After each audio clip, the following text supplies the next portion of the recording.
because it's got Zoom. Already, welcome everyone. This is Owl Freedom Teachings from Aloha Nidao Living. This is Blue Heron Woman with you. I am Julian Katari, and get ready for this 232nd conversation that we have every week, where we're going to cover three different subjects, for which I was not able to give a title because it would be all titles on the image. It would be all titles, exactly. So I'll just let you take us through it, and it's just gonna be kind of like a spiced up conversation full of different incredible subjects. Each one of them is probably gonna blow your mind. So get ready for that, and welcome to this conversation. Yeah, welcome. So we'll just every week give the title of the first episode of the first section. Okay. So, and I might shift it up between the health and food wellness. Okay. So health and food wellness. Okay. So it's around that subject. Well, for the last couple of weeks now, we've been starting with totally health, and then we go into a food subject. Okay. And so I'll shift between the two to start it with. Okay. So tonight we're going to talk about first how sitting in a chair ages you faster than time does. Okay, I remember that. Yeah. So for all of us that are in a chair in a job, you got to get up and do exercises. No, well, for all of you that are listening and sitting in a chair, typing this out prompted me to move myself to the floor. So I am currently sitting on the floor. Cool, yeah. So you, Julian, your hips and anyone else that's sitting in a chair that's listening to this are at 90 degrees right now. I've got one hip that's kind of at 90 degrees and the other one that's at 45 because I'm sitting on a pillow with one knee on the floor and one propped up, or one knee up. So, but for those sitting in a chair, your hips have been at 90 degrees for the whole time you've been sitting today, yesterday, and all the days before that. You were seated at breakfast, you were seated in your car, you were seated at your desk, you were seated at dinner, and now you're seated with us now. Mm-hmm. This position has a big cost, and the cost is not measured in discomfort. It's measured in the tissue that has remodeled around your joint surfaces, and those surfaces have stopped receiving nutrition in a muscle capacity that gets eliminated over years in the same posture. Mm-hmm. In Okinawa, the oldest living population on Earth, and I was in Okinawa. I lived in Okinawa for a couple of years. The oldest living population on Earth, they eat breakfast, lunch, and dinner seated on tatami mats on the floor. In Sardinia, the second longest lived population sits on low wooden stools and stone benches. In the villages of Ikaria, Greece, they sit on low chairs or on the ground. In Nicoya, Costa Rica, the centenarians sit on hammocks and low platforms. And in Loma Linda, California, the Seventh-day Adventist community that outlives its surrounding population, they gather in homes and gardens on low seating and floor cushions. Mm-hmm. So, folks, the bottom line is those people who live longest have no chairs in their houses. Mm-hmm. So the man who studied these blue zone populations for National Geographic documented a pattern that nobody in the medical establishment has taken seriously. The longest lived populations on Earth do not have chairs in their houses. Okay. They sit near the ground or on the ground, and they get up from that position dozens of times a day for their entire lives. So we've already addressed this 2, 3, 4 years ago. There's a test. We talked about this. Cross your legs, cross your feet, come to a sitting position, and come back up. And if you need any help, that's a cause of an indicator of all-cause mortality within a matter of a few years. Mhm. When I presented that before, I had no scientific evidence. I now do. So there's a test that scored of 10 points, requiring nothing but a floor, that predicted all-cause mortality more accurately than blood pressure in a study of 2,000 adults. There is a joint mechanism that depends entirely on the mechanical loading through a range of motion that a chair restricts to a single surface. And there is a reason that a 3-year-old can sit in a deep squat for 10 minutes and not feel discomfort, while a 65-year-old or a 45-year-old or even a 35-year-old now cannot. Mm-hmm. The reason for this is not aging, it's furniture. Mm-hmm. But your medical doctor will tell you it's aging. Mm. So last week we talked about the 10-second leg balance, Mm-hmm. right? One leg balance. The same researcher who did that test published a study in Rio de Janeiro measuring something different. He measured whether the musculoskeletal system can still produce strength, flexibility, and coordination through its full range in older people. So he got 2,000 adults aged 51 to 80. They were asked to sit down on the floor from standing and stand back up again without using their hands, knees, or any external support. Each movement was scored 5 points. 5 points for coming down to the floor with no support, and 5 points for getting back up with no support, for a maximum of 10. Every time a participant used a hand or knee or something else for support, 1 point was deducted, and every wobble or loss of balance cost half a point. So the scoring was totally biomechanical and not subjective.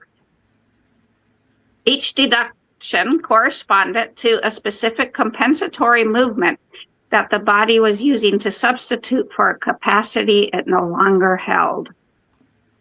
So a hand placed on a floor during descent means the hip extensors cannot control the lowering through the full range. A knee touching down first means the quadriceps cannot generate enough force to manage the deceleration. A wobble means the proprioceptive cerebellar loop, right back here, cannot maintain balance through the transition. So every deduction is a specific system reporting its degradation through a compensatory movement. And I just shifted. That's something that's sitting on the floor. That's in shift positions regular. And we're going to talk about that. So the study participants then were followed for an average of 6.3 years. Participants who scored in the lowest category of 0 to 3 points had a 5 to 6 times higher all-cause mortality, and they don't give a time frame of, right, than those who scored 8 to 10 points. But as they worked, each 1 point of increase the participants were able to make was associated with a 21% reduction in all-cause mortality. So what I presented 2 years ago or so was that you stand and you cross your feet, you sit down, come back up, and if you can't do that without support, you're going to die from something very soon. Mm-hmm. So that's what all-cause mortality is. And so here's the science behind that. But the study didn't give, at least it didn't, in this source, did not give the time span of what the all-cause mortality, whether it's 6 years or 10 years or what, you know. So basically, what that says is getting up from the floor predicts more accurately whether you will be alive in 6 years than your blood pressure does, 6 to 10 years. So what is it that floor testing does? Tests that clinics do not. Well, it's basically what the chair eliminated, because a chair is not a neutral resting position. It is a specific biomechanical environment that the body adapts to over decades. And that adaptation has costs that are more invisible, that are absolutely totally invisible until they're measured. So again, a standard chair or couch places hips and knees at approximately 90 degrees of flexion.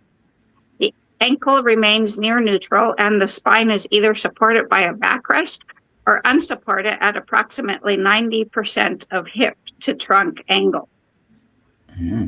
So this is one position, one configuration that the musculoskeletal system holds for hours and repeats daily for decades in most of us. And this is true for all office workers.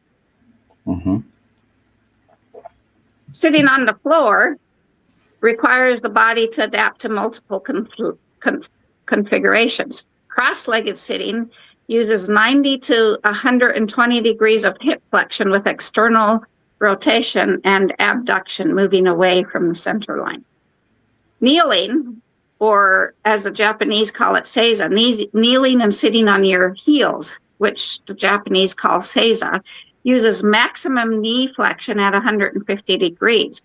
And then squatting uses deep hip and knee flexion simultaneously with ankle dorsiflexion, meaning it's tipped up from flat.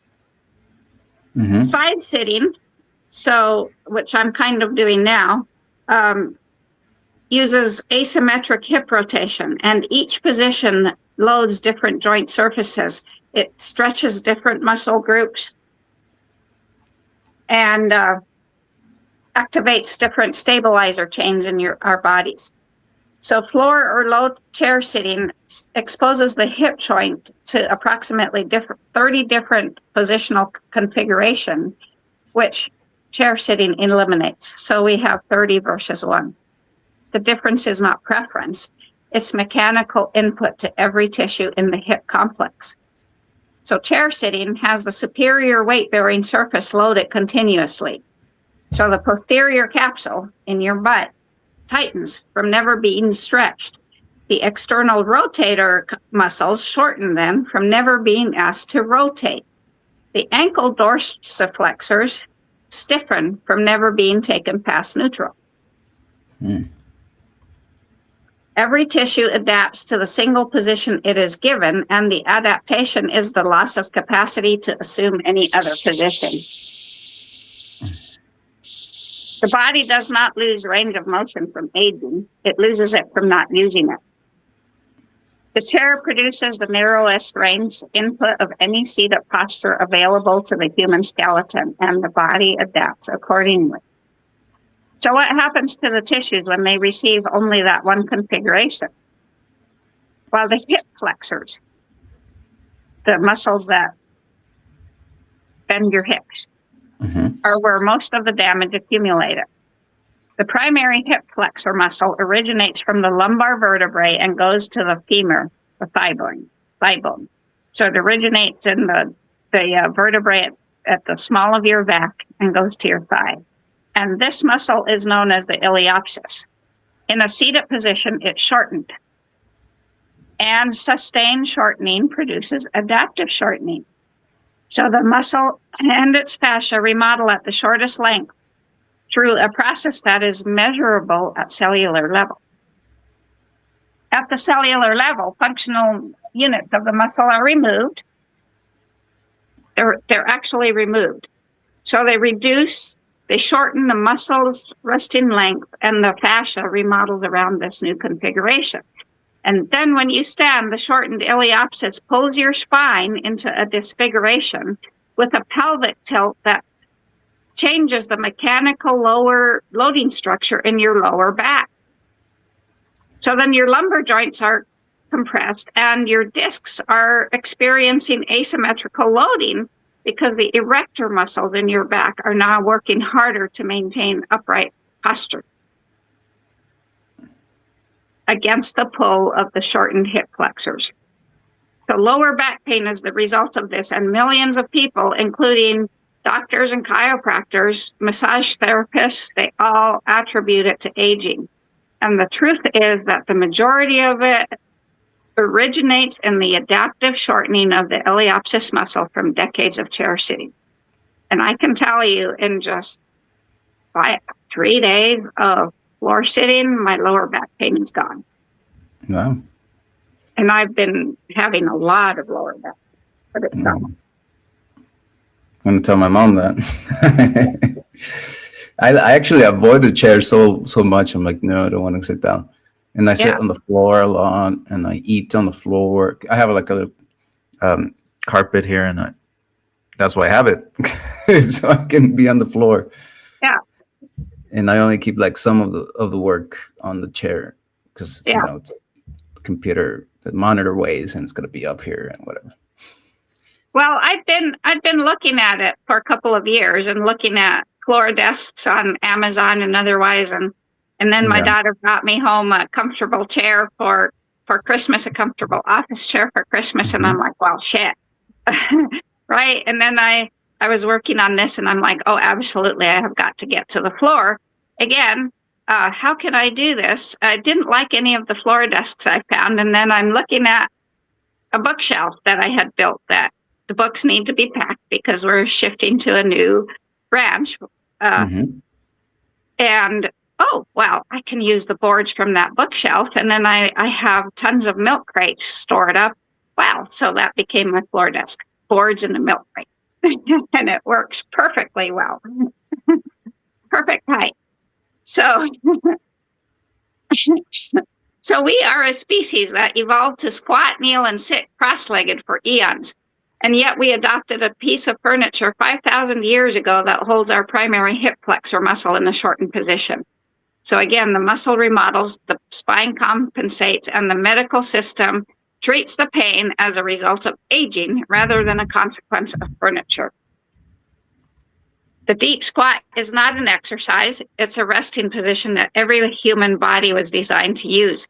And the chair-using populations have lost it through disuse, not aging. So the deep squat is heels flat, hips below the knees, spine relatively upright. All you got to do is watch a 2 to 3 year old pick up something from the ground. They never bend over. They always squat, right? They drop into a full squat and stay there as long as their task requires them. And every human skeleton evolved to accommodate this position, even into old age. So all those centenarians, the Okinawans, the longest lived population, their adults all squat in addition to sitting on tatami mats. They can squat for long periods of time. I can manage a squat for about 5 minutes. I had worked up to more than that for 3 years ago, and then I quit. So, so the position distributes weight then across the largest possible base of support while keeping the center of mass low. And adults in this no-chair culture use this position for rest, for work, for waiting, for cooking, for socializing. It's their default position. So in those of us who don't use it, the motor patterns for entering and exiting the squat get pruned from our motor cortex through this use. Researchers have published documents that show that populations with floor-sitting habits maintain deep squat capacity well past their 80s. But chair-sitting populations lose it as early as their 40s. The skeleton didn't change, the soft tissues did. And again, the chair is not a resting position, it's a mold that the body conforms to. Rising matters more than descent into sitting or squatting, and this is where the mortality data concentrates. Getting up from the floor without support requires a specific sequence of coordinated actions, which are shifting the center of mass over the base of support, generating concentric force through the hip extensors and knee extensors from deep flexion, and maintaining balance through a transition where the base of support is narrow, the center of mass is becoming high, and controlling the deceleration as the body reaches its full standing. This sequence holds the gluteus maximus through its full range, a muscle that barely activates during chair to standing transitions because the 90-degree starting position is all wrong. And this just made me realize this is why men in a chair-sitting cultures are losing their asses. Because their asses aren't activated. because the gluteus maximus is the largest muscle in the human body. It's the muscle in your butt cheeks. And it's the primary hip extensor and most responsible for generating the force required to stand from a deep position. Standing from a chair takes the quadriceps through a modest range. Standing from the floor takes the glutes through their full range. The consequences of decades without deep gluteal activation is gluteal amnesia and gluteal loss. Gluteal amnesia is a term for a butt that has been neurologically downregulated through chronic use. And I think that's along with, I've also heard that thrusting is the cause of the loss of men's asses nowadays. So we have to remember that in the goddess cultures, they made love for hours on end. Yeah, you said that at some point. I don't know if it was live or we were talking, but you mentioned that thrusting component. Yeah, so now we have the added of rising from deep-seated positions, or sitting in a chair where your butt muscles never get activated, so they just disappear. So every floor to standing transition is a microtest of the systems that the mortality study measured. People in floor-sitting cultures perform this transition dozens of times daily. Each transition is a training stimulus. Each stimulus drops the capacity that the test measured. So it maintains the capacity. Sorry. Mm-hmm. It drops the mortality rate. Chair-sitting populations perform this transition approximately 0 times per day. So the test that predicts mortality measures a capacity trained entirely by the floor and is eliminated by the chair. So let's talk now about why the joint itself needs the movement. Well, simply because the cartilage nutrition depends on mechanical loading in a way that we've never been told. The smooth, resilient tissue that covers the end of our bones has no blood supply. It cannot receive its nutrients from the bloodstream because the blood vessels do not penetrate it. It receives its nutrients through diffusion from the liquids that are in the joint space. Diffusion isn't passive. It's driven by loading and unloading. So when the joint is compressed, fluid is squeezed out of the tissue like water from a sponge. And then when the compression is released, fluid is drawn back in. And that fluid now carries oxygen, glucose, and all the building materials for cartilage structure. This is called inhibition, which is a pump driven by movement and not heartbeat. And it's the only mechanism by which cartilage stays alive. That probably right there alone was what brought me to the floor. Yeah, right? I'm coming to the floor. It's important, right? So cycles require variation. And compression must alternate with release. Loading must shift from one surface to another.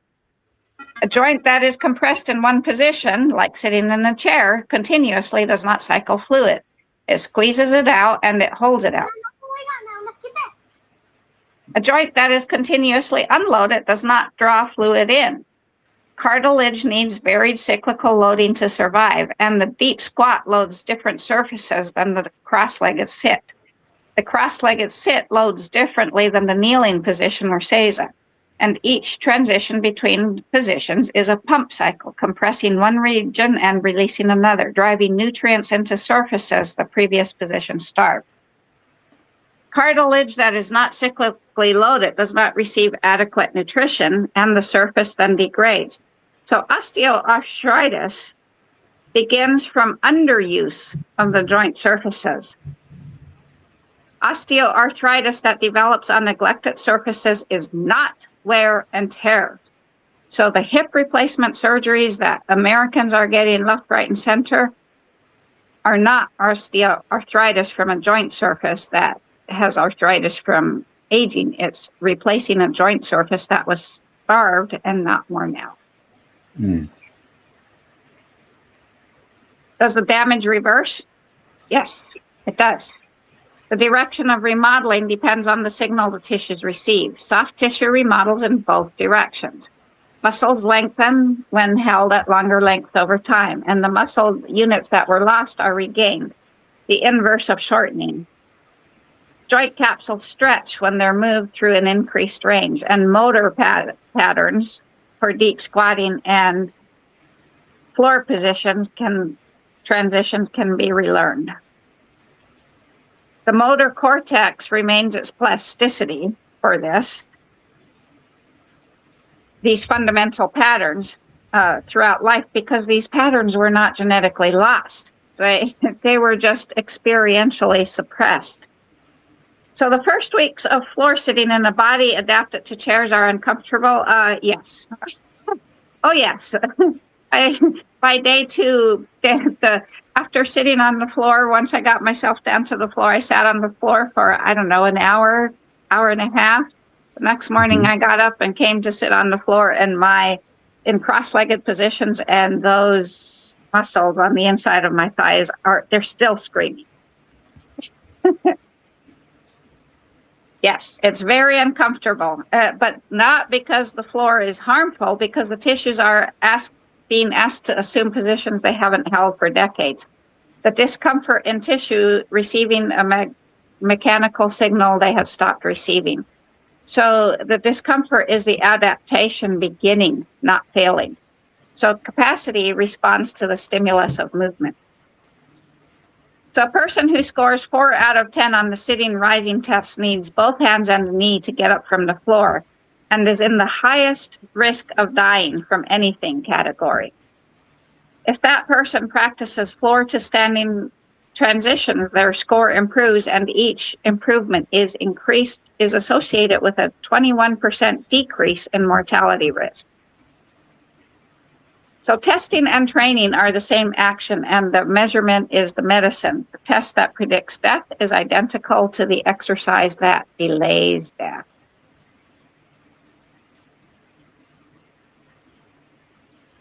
Wow. And that is what convinced me. Time to the floor.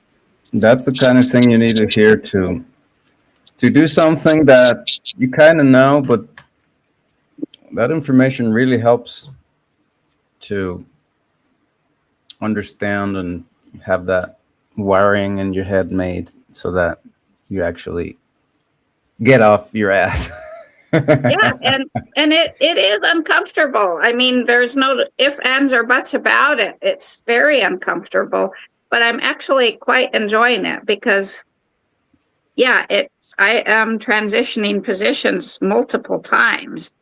And I mean, what's uncomfortable is the fact that, like I said, sitting in cross-legged, those inner thigh muscles hurt. Mm-hmm. But they're loosening, and within 3 days, my back pain is just totally gone. I think that's the most telling. Wow. That first evening, once I got my floor desk done, and I sent for all those listening, I sent the picture to a friend in Spokane who's she's not a feng shui master. She's good with it. And while she had already talked to me about that, I started with my floor desk at the window, and it was so wonderful. And then we were talking about feng shui, and she's like, well, I know in an office you can't face your back cannot face the door because that's bad. And my back was facing the door. So I YouTubed it, and I found a short that said, absolutely not. You will never go anywhere in life if your back faces the door of your office. The energy can't protect you. That is the direction of betrayal. And I'm like, well, if I put my back to the window, that's the direction of betrayal also, because the window faces on the driveway coming down from the main road. Mm-hmm. So I changed my desk position, and I sent it to my friend in Spokane, and she's like, I'd change it. That's still not good. And so I worked on it for that evening, and I found myself with my back still facing the door. So Saturday evening, I spent till 12:30 rearranging my office and cleaning, which it needed to clean. And I finally got it, and it feels comfortable. But after that, the first evening I sat on the floor, I get up, next morning and I sit down and, oh my word, it was like, wow, but it's getting easier and easier and easier and less painful and less painful. So it's worth it. Right now, I'll tell you, 4 days into it, it's worth it. Wow, great. So there you go. Yep. So now we're going to go to food health. Okay. And we're going to talk about the forever vegetable. Okay. So in the year 800 AD, Charlemagne issued an edict that would shape European agriculture. For 1,000 years. The edict listed 94 plants that every imperial garden was absolutely required to grow. Wheat, onions, and garlic appeared, of course. And then one plant was listed in the compulsory section that was reserved for plants that without which an estate was considered incomplete. And this plant was called Levaticum. The Romans called it the foundation of every meal, and medieval monks grew it in every monastery from Ireland to Jerusalem. The Apicius cookbook, which is the oldest surviving recipe collection from antiquity, lists it more than any other herb. And so for 1,500 years, this plant defined what food tasted like across the Western world. Then in the 1950s, it vanished from American gardens, and it was replaced by an inferior annual vegetable that requires purchase every single year, the seeds to grow. And that one is celery. The forever vegetable is called lovage, or some people might call it lovage. The perennial celery, so lovage is the perennial celery that grows for 15 to 20 years from a perennial planting. Or from a single planting, it's a perennial. So this is a story of how an industry that is worth 2.7 billion needed us to forget how it existed. In 1919, a botanist published a book on the edible plants of the world. On page 347, he wrote about lovage, which is Levaticum officiale. And he noted it was native to the Mediterranean and was cultivated in European gardens since before written records existed. All parts of the plant are edible, he noted. And then came the qualifiers that would define lovage's future. He said the flavor was too pronounced for American tastes.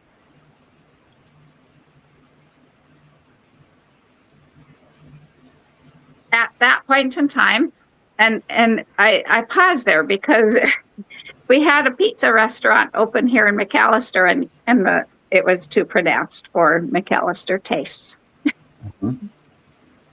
Yeah, it's just really, and we think America is the greatest country in the world. I'm sorry. I won't get off on that. So at that point in time, American food was about to be redesigned for industrial production. So its greatest strength, its intensity, would become its death sentence in a system that valued uniformity over everything else. It is a member of the celery, carrot, and parsley family, but it operates on a completely different scale. It grows from massive deep taproot that once established requires almost no maintenance for the next 15 to 20 years. What makes it remarkable from a food security perspective is its longevity. You plant it once and it feeds you forever. It was the foundational flavor of the Roman culture, and it's in the German seasoning. It's the base of the German seasoning known as Maggi, which is the German soy sauce. And I used to use that all the time, Maggi. I didn't realize. I might go back to it. I think I stopped because it has MSG in it. Yeah. But Benedictine monks documented it as a digestive aid and a lung tonic, and mostly they grew it because food without it just tastes empty. When European colonists crossed the Atlantic in the 1600s, lovage came with them, And by 1806, there were 4 cultivated varieties of it. The Shakers grew it extensively in the 1800s. They dried its leaves for medicine, and they were shipping Lovage cordials, so Lovage alcohol, all across the country as it was growing. In the mid-1800s, Italian farmers began breeding celery for commercial production, selecting for traits that the market demanded. Milder flavor was one, thicker stalks, and so on. So in 1899, a farmer named Pascal discovered that burying immature celery deep in soil to block the sunlight made the stalks taste sweeter. And Pascal celery became the industry standard. So that, what does this mean? This means that as the celery grows, you've got to pile soil around it, which makes it very labor intensive.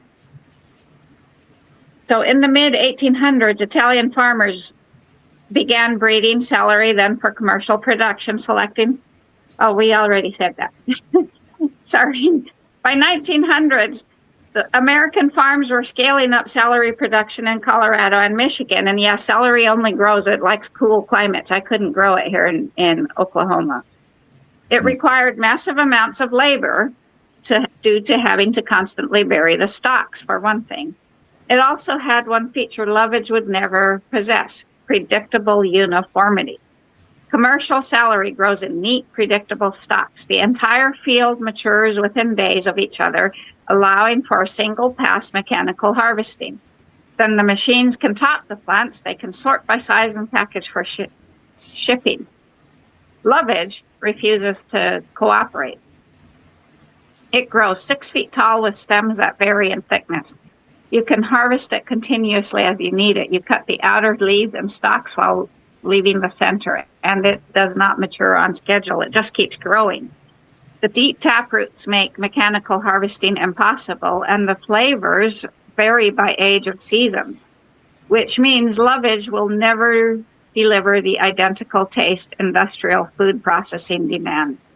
So industrial agriculture is based on standardization. So by the 1930s, and when I started this farming adventure, I talked to people, and that's what they told me. No, we don't want you unless you can produce the uniformity and the standardization. We don't want to buy anything from you that might be different from week to week. So how do we think this is freedom? So by the 1930s, the celery industry was worth millions. Growers performed powerful cooperatives, sharing mechanization equipment and developing new varieties optimized for shipping. Then came World War II, and farm labor vanished. When the men returned, mechanization accelerated, and supermarkets demanded uniform produce, predictable supply, and identical appearance week after week. Lovage offers none of that.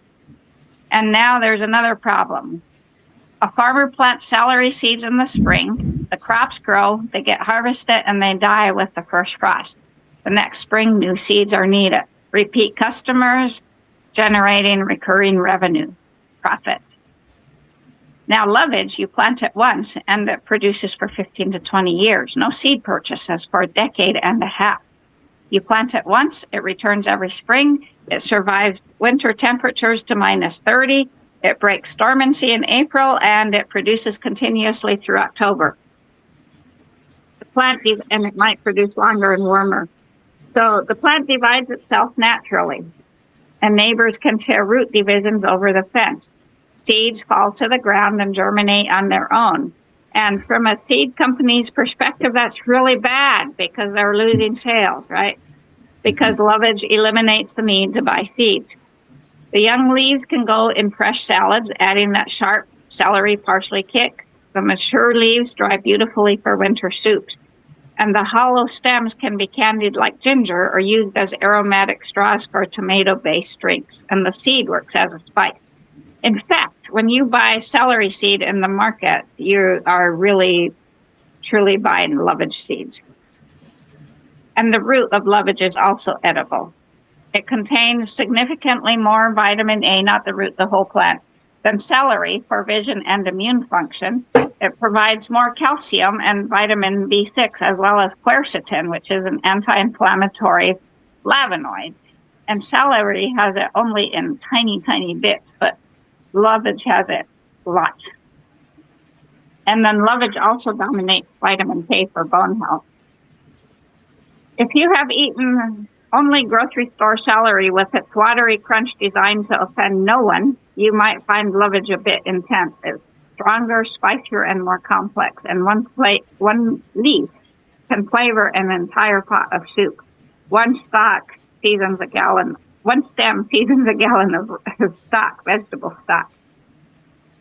The global celery market was valued at $2.69 billion in 2024, and Pascal celery dominates production. Every year, farmers purchase hybrid seeds that cannot be saved legally. Then there is celery oil, celery juice powder, celery salt, an entire multi-billion dollar ecosystem plant based on a plant that requires buying it again next year. Lovage is nearly indestructible. Once you plant it, it does not need you. Medieval monasteries across Europe lie in ruins now, and in those ruins, lovage still grows, wild and untended, thriving without human care, because that's what perennials do. They outlast the system. Mm-hmm. So, yes, lovage. I will be planting lovage.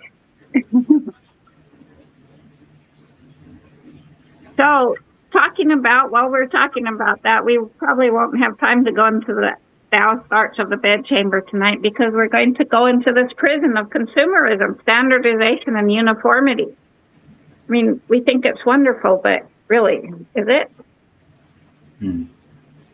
Right? When a chef can't produce a food that's okay to taste different from serving to serving, is that freedom? Yeah. So, the prison of consumerism, standardization, and uniformity. We've been convinced that freedom means buying more of everything that looks the same, yet every purchase chains us deeper into the system. Consumerism doesn't imprison us with violence. It imprisons us with comfort, entertainment, and endless false needs and wants. Never in human history have people possessed so much comfort, so much convenience, so much entertainment, so many products, and yet never have we felt so anxious and spiritually exhausted.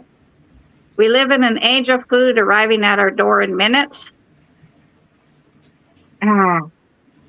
Sorry. Yeah, I can hear you, but your video froze.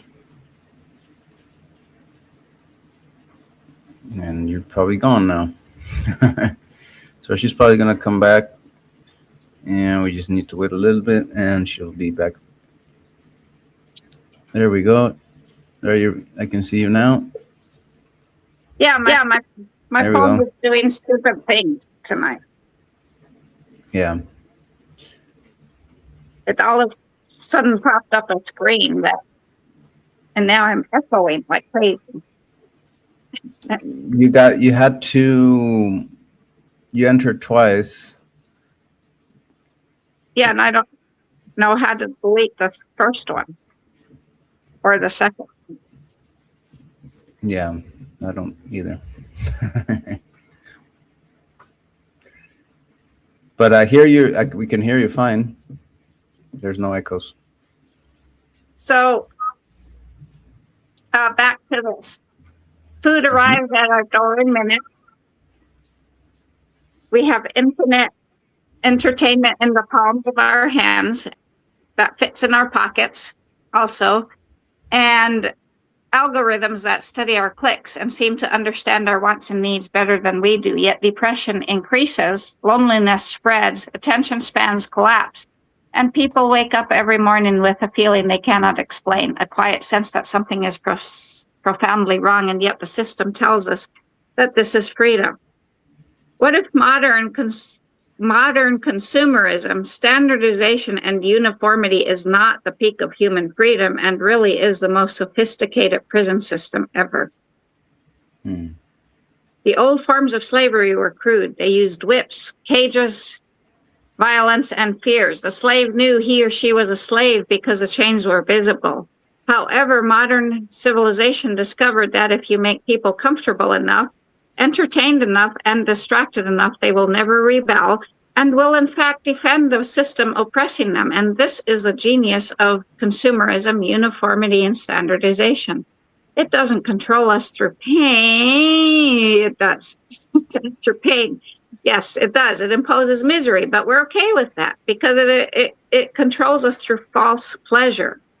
The modern citizen doesn't wake up to chains. We wake up to notifications, and our minds are totally occupied, our attention captivated. We're not asked what kind of life we truly want to live. Instead, the system floods us with wants like new clothes, new technology, new status symbols, new insecurities, new fears, and new identities to purchase. And because everyone is trapped in the same system, it feels normal, and we don't understand that normal is not healthy. Civilizations throughout history knew that if you wanted to control a population, you must control wants and create artificial needs. So the Roman Empire gave people bread and circuses. Modern civilization gives us shopping malls, circuses, streaming platforms, endless scrolling, influencers, and the illusions of individuality and independence through consumption. So we believe we are experiencing ourselves by buying products when we're really just choosing between identities manufactured by a corporation. Even rebellion has become a product. The system sells us anti-system clothing, outrage, and activism. So every one of our human emotions has become monetized. Every insecurity has become profitable. And we have a civilization that appears to be really wealthy, and yet we're so hollow because consumerism has trained us to confuse consumption with meaning. When we feel empty, we buy something. When we feel insecure, we buy something. When we feel lonely, we consume entertainment. When we feel emotionally exhausted, we distract ourselves with dopamine hits by scrolling on a blue screen continuously or video gaming on a blue screen. So the modern economy has come to survive by manufacturing psychological emptiness faster than products can fulfill it. And that's why satisfaction never lasts. A society based on consumption must produce endless dissatisfactions. Otherwise, the machine stops. This is why the advertising never tells us we're enough. It simply tells us we're not enough. And so it wounds our human spirit and then sells us the temporary relief for the wounding it caused. And we call this freedom. They, the corporation, the people who run the corporations that are based on profit, think they can keep us addicted to endless composition so that we lose the ability to ask the deeper questions of what is truth, beauty, and virtue, and what kind of human should I become?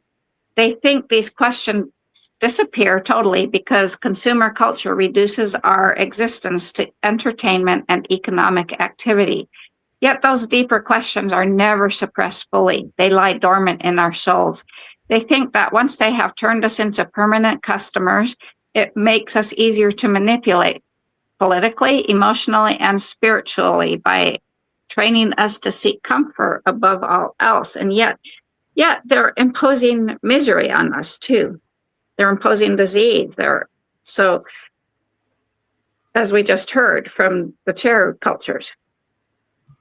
Yet history shows that civilizations built around this become fragile when real crises arrive, because we can't respond when we've been trained to avoid discomfort. And that's why we feel strangely exhausted. We've been overstimulated and underdeveloped, connected yet isolated, entertained, and emotionally numb. The average person consumes more information in one day than ancient kings encountered in a year, and yet we understand less about ourselves than the ancient kings did. Wisdom requires silence, and consumer civilization fears silence. because silence allows reflection, and reflection allows awakening, which threatens control.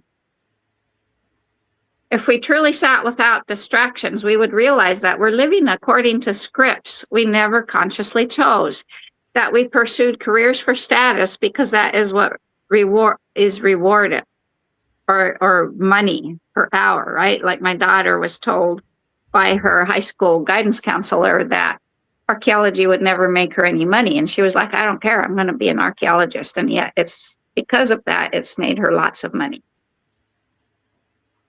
Consumerism creates a world where we spend decades climbing ladders we never wanted to climb. And yet this prison feels pleasant. We don't feel oppressed because the oppression has arrived in the form of convenience or safety. I escaped death by putting on my seatbelt, right? Or food without effort, entertainment without limits, validation without intimacy, false pleasure that has no meaning. The system gives us enough stimulation to remain distracted and not enough fulfillment to feel truly alive. So this creates a cycle of psychological hunger, and technology accelerates it. Human attention has become the most valuable resource on earth because whoever controls our attention controls civilizations. And most of us don't even realize how our minds have been shaped and are being shaped, and that our needs and wants are being engineered by operating systems. Entire industries profit from addiction, outrage, insecurity, and distraction because emotionally unstable people consume. An anxious person continually seeks relief. So modern civilization has created anxious populations and then sells us our coping mechanisms.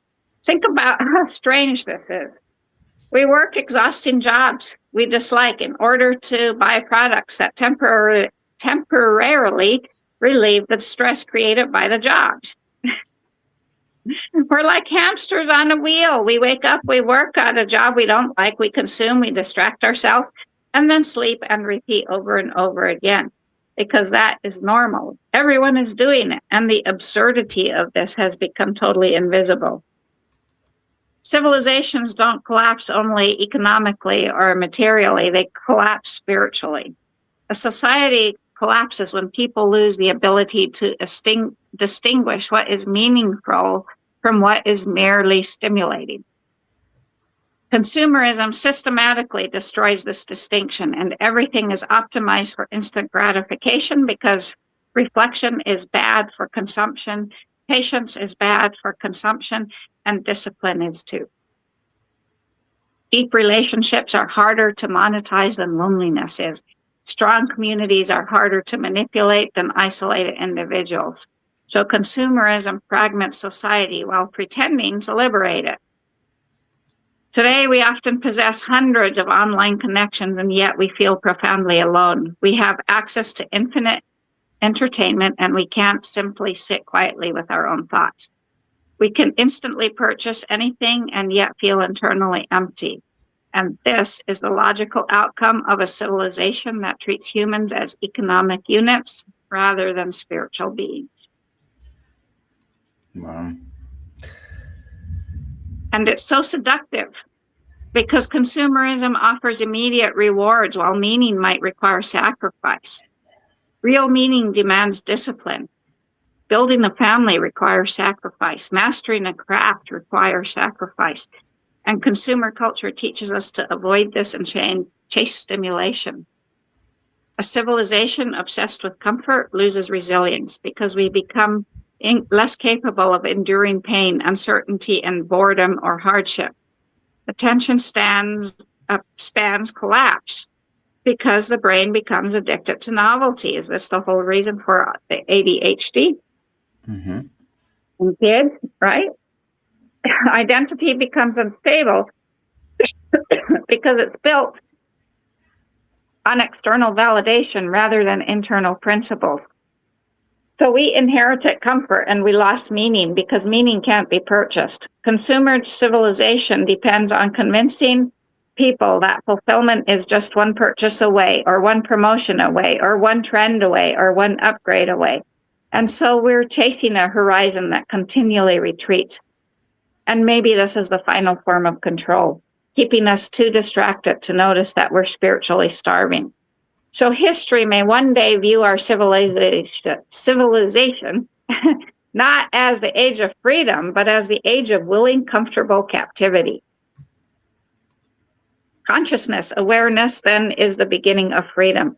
The moment we recognize how the system shapes our wants and needs, we regain the ability to choose consciously. The moment we learn to sit in silence, resist constant distraction, and question our manufactured needs, we begin reclaiming ownership of our minds.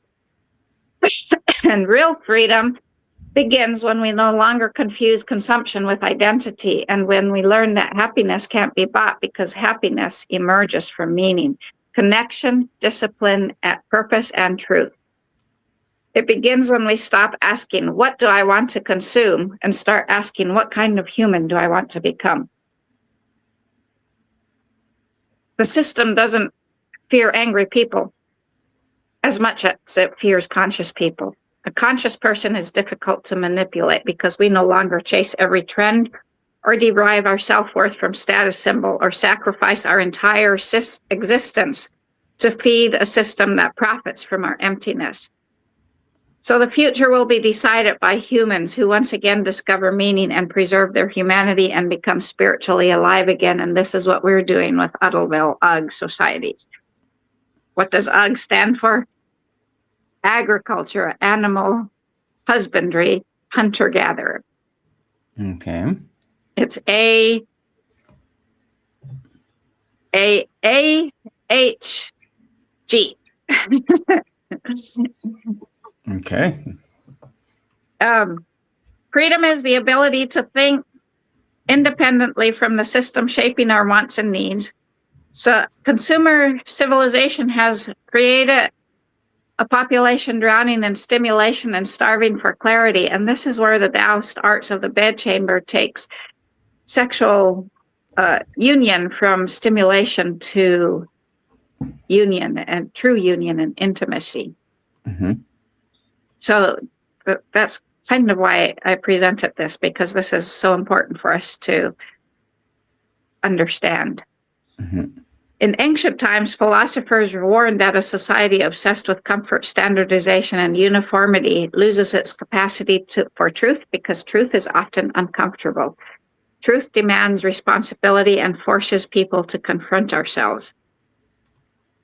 Consumer culture trains people to escape discomfort instantly, and so creates an emotionally dependent population incapable of confronting the discomfort of the reality of a changing, ever-changing life.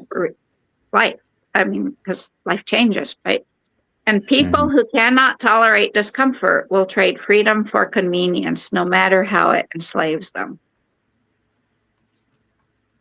That's what and so I end it with that, because we need to, that's important. Mm-hmm. Wow.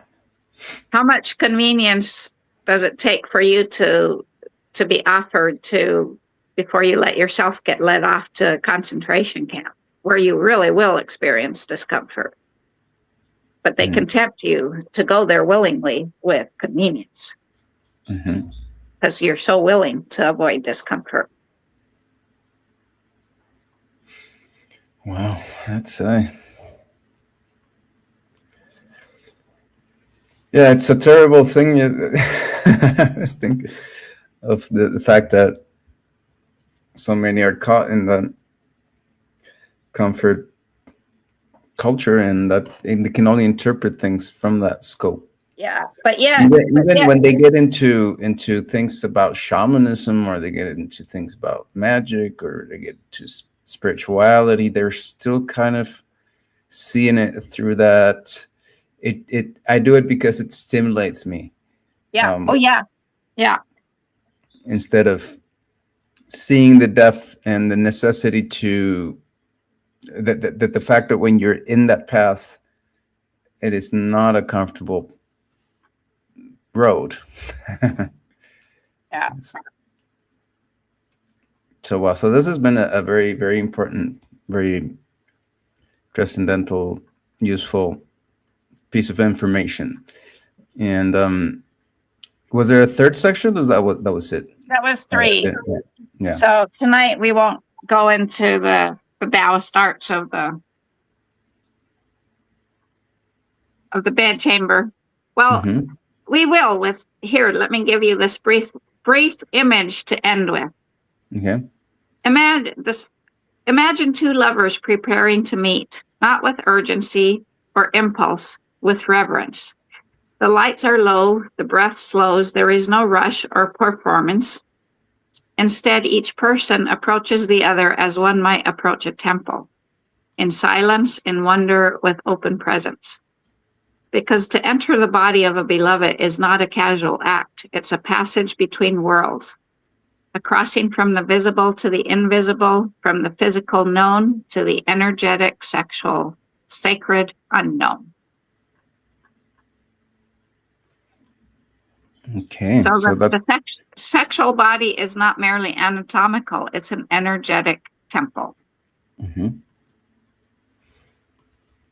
So some words and wisdom to finish this conversation, and a little bit of titillation for next week. What's it going to be about next week? Well, next week we're going to start with how our body thinks sitting is a disease. Okay. How our body turns sitting into a disease. Okay. And then I don't know what the food wellness part will be yet. I haven't figured that out, but we will continue that exploration into the sexual body as a temple. Okay. So everybody's invited to join into this journey, and you can do so just watching or participating, and maybe we are scaring people from leaving their comfort zone.